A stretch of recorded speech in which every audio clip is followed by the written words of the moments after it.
नमस्कार दोस्तों, आप सभी को मेरे YouTube चैनल पीके मोटिवेशन पर बहुत बहुत स्वागत है।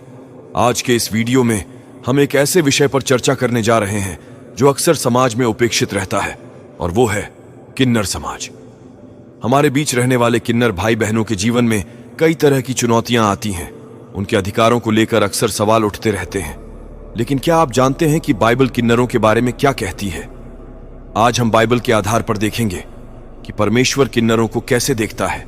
क्या परमेश्वर का प्रेम उनके लिए भी है? क्या किन्नरों के लिए भी परमेश्वर के राज्य में कोई जगह है? इस वीडियो सीरीज में हम इन सभी सवालों के जवाब बाइबल के वचनों के आधार पर ढूंढने की कोशिश करेंगे। हम देखेंगे कि यीशु मसीह का संदेश किन्नर समाज के लिए क्या आशा लेकर आता है। चाहे आप किन्नर समुदाय से हों या नहीं, ये वीडियो सीरीज आपके लिए काफी ज्ञानवर्धक हो सकती है। हम न सिर्फ बाइबल के नजरिए को समझेंगे बल्कि किन्नर समाज को बेहतर तरीके से जानने का भी प्रयास करेंगे। तो देर किस बात की, आइए शुरू करते हैं। सबसे पहले यह समझना जरूरी है कि परमेश्वर ने मनुष्य को अपनी छवि में बनाया था। इसका अर्थ है कि मनुष्य को परमेश्वर के समान प्रेम, करुणा और न्यायपूर्ण होना था। परमेश्वर ने मनुष्य को स्त्री और पुरुष के रूप में बनाया। उत्पत्ति अध्याय 8 की 27 में की बात है। इसका अर्थ यह है कि मनुष्य में स्त्रीत्व और पुरुषत्व दोनों गुणों का होना स्वाभाविक है। और जब आदम और हव्वा ने पाप किया, उत्पत्ति अध्याय 3 में की बात है। यह आदम और हव्वा की कहानी बताई गई है जो बताती है कि पाप दुनिया में कैसे आया। अर्थात कहानी में परमेश्वर आदम और हव्वा को बनाया और परमेश्वर ने आदम और हव्वा को एक सुंदर बगीचे में रखा। उन्हें वहां के सभी फलों को खाने की अनुमति थी, लेकिन ज्ञान के वृक्ष का फल खाने से मना किया गया था। फिर सांप का फुसलाना। सांप जो शैतान के रूप में हव्वा के पास आया और उसे ज्ञान के वृक्ष का फल खाने के लिए लुभाया।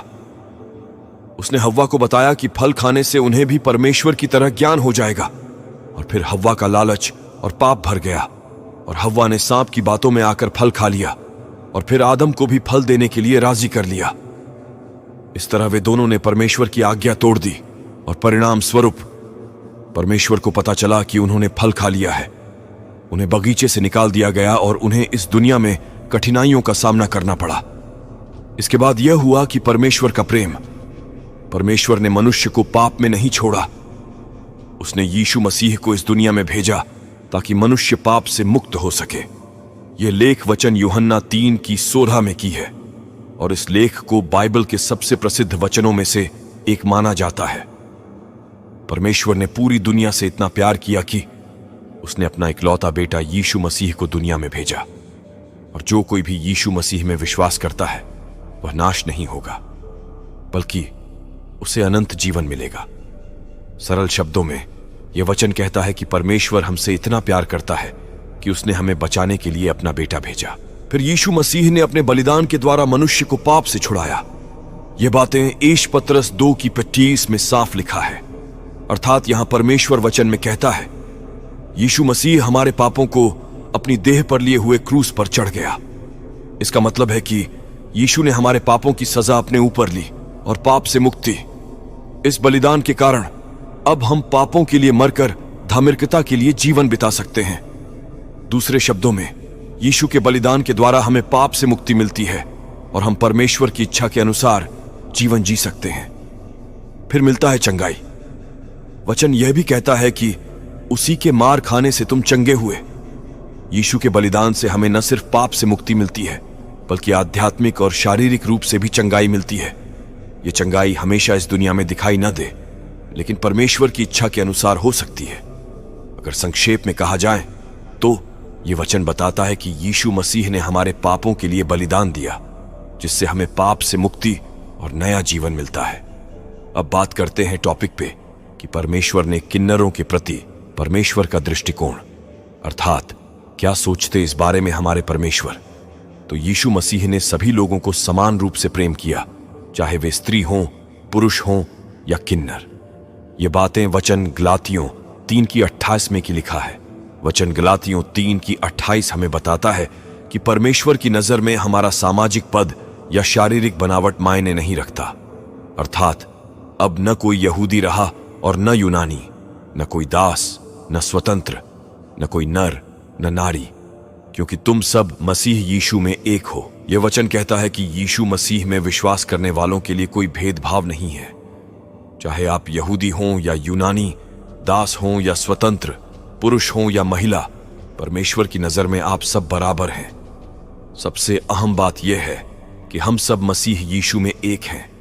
यीशु मसीह को मानने से हम परमेश्वर के परिवार का हिस्सा बन जाते हैं, जहां भाईचारा और एकता सबसे ज्यादा मायने रखती है।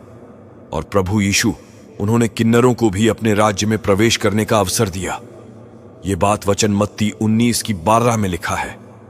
मत्ती 19:12 एक जटिल वचन है, लेकिन इसका सरल अर्थ कुछ इस प्रकार है। जैसे 3 तरह के नपुंसक, यीशु मसीह विभिन्न प्रकार के नपुंसक अर्थात संदर्भ संभवतः विवाह और संतान पैदा करने से जुड़ा बात का उल्लेख करते हैं। एक जन्मजात, कुछ लोग जन्म से ही विवाह और संतान पैदा करने में असमर्थ होते हैं। दूसरा, बनाए गए, कुछ लोगों को दूसरों के कारण, दुर्घटना या हिंसा आदि से ऐसी असमर्थता आ जाती है। और तीसरा बताते हैं, स्वयं को नपुंसक बनाने वाले, कुछ लोग स्वर्ग के राज्य के लिए खुद को विवाह और संतान से दूर रखते हैं। समझने वालों के लिए यीशु कहते हैं, जो इसको ग्रहण कर सकता है वह ग्रहण करे। इसका अर्थ है कि उनकी बातों को हर कोई नहीं समझ सकता, लेकिन जो समझ सकते हैं वे इसे ग्रहण करें। तो कुल मोटी बात यह है कि यह वचन विवाह और संतान के महत्व को कम नहीं करता, बल्कि यह बताता है कि परमेश्वर के राज्य में प्रवेश के कई रास्ते हो सकते हैं।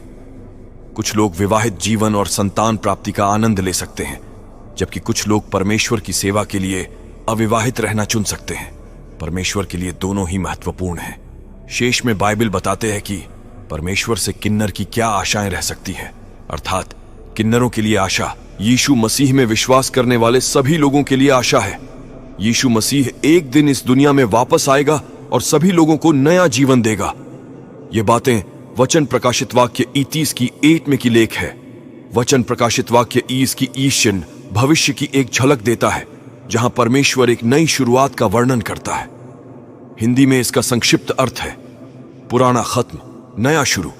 यह वचन कहता है कि फिर मैंने नए आकाश और नई पृथ्वी को देखा, क्योंकि पहला आकाश और पहली पृथ्वी जाती रही थी और समुद्र भी न रहा। दूसरे शब्दों में, जो पुरानी दुनिया थी वह खत्म हो जाएगी और एक नई दुनिया और नया आकाश इसकी जगह लेगा।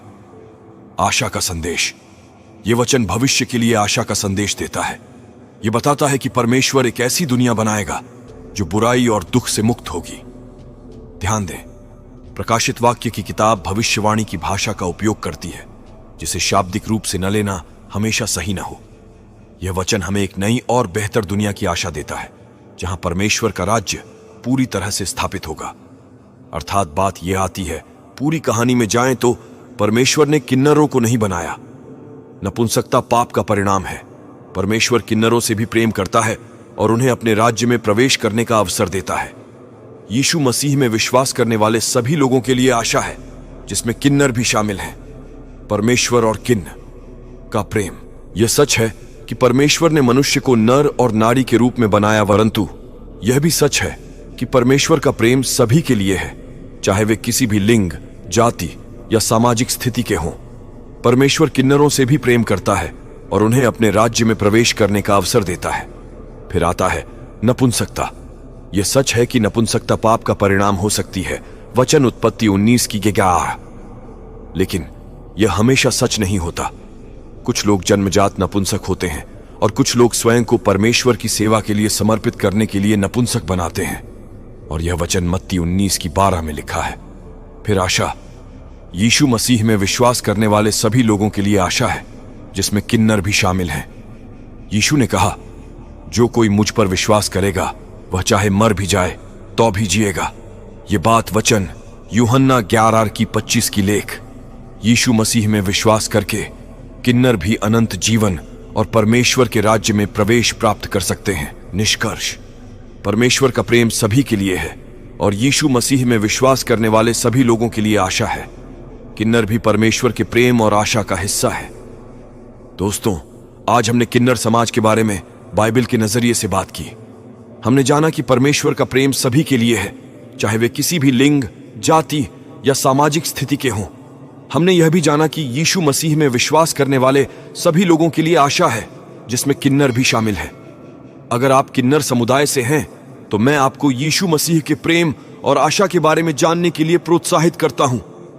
यीशु मसीह आपके जीवन में बदलाव ला सकता है और आपको एक नया जीवन दे सकता है।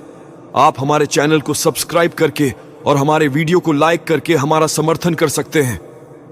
हम अगले वीडियो में मिलेंगे। अतिरिक्त विचार: हमें किन्नरों के प्रति सम्मान और प्रेम का व्यवहार करना चाहिए। हमें किन्नरों को समाज में स्वीकार करने और उन्हें समान अवसर प्रदान करने के लिए प्रयास करना चाहिए। धन्यवाद।